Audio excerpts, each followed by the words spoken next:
Welcome back to Maintenance Man on a Budget. Today we're going to do a change out on a urinal diaphragm, and the issue is it's on this one here. The first issue was that the water is causing a water hammer, and so I thought maybe the vacuum breaker was bad, so we went ahead and changed that. Got a new one.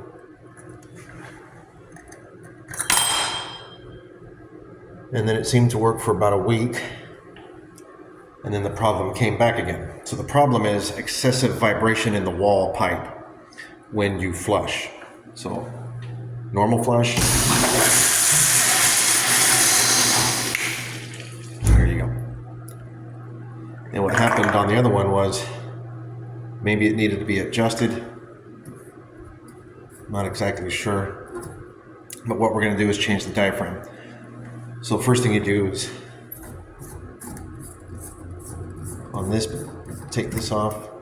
There's a little flat head screw. Turn it all the way to the right to close the water. Then you get your pipe wrench. Loosen that union, loosen this union, and it'll come off. And you'll have this piece. Get your pipe wrench, break this free. Inside there, this piece sits like that. So we have that sitting in like so, just like that. And this is the diaphragm. So it sits just like that. Now, first thing you need to know is what gallons per minute this is rated at. Bottom, they'll have the sticker. This is a Sloan 1.0 GPF and 3.8 LPF.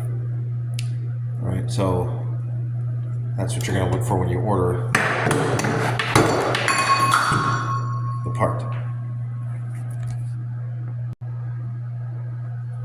So what I'm going to do now is order a new diaphragm, sleeve, and replace everything, replace the O-rings, and put this back in.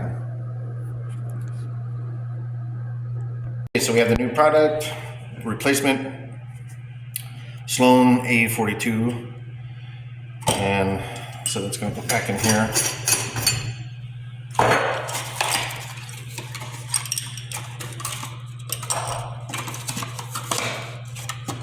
And the one I ordered it, I just double checked that the part here, A15, matched the one that I took out. So this is the one that came out. If you remember, cap comes off and you could barely make it out. So that's the old one. And you just go ahead and pop that in. The cap is a separate part, remember, A71. And just pop some like that. And we'll screw this back on.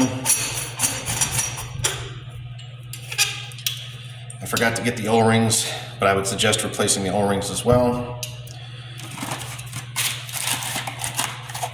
And we'll go ahead and put it back on.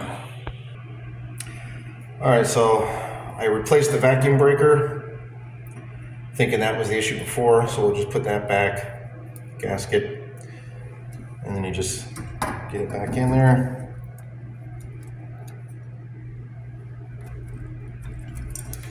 This takes some finesse.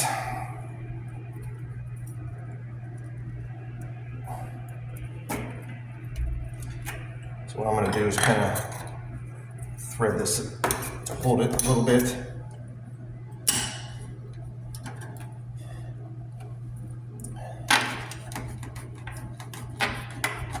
And then thread it back up. You may have to adjust it because it has to sit a certain way, just right. I'll finish this up, and then we'll open the water.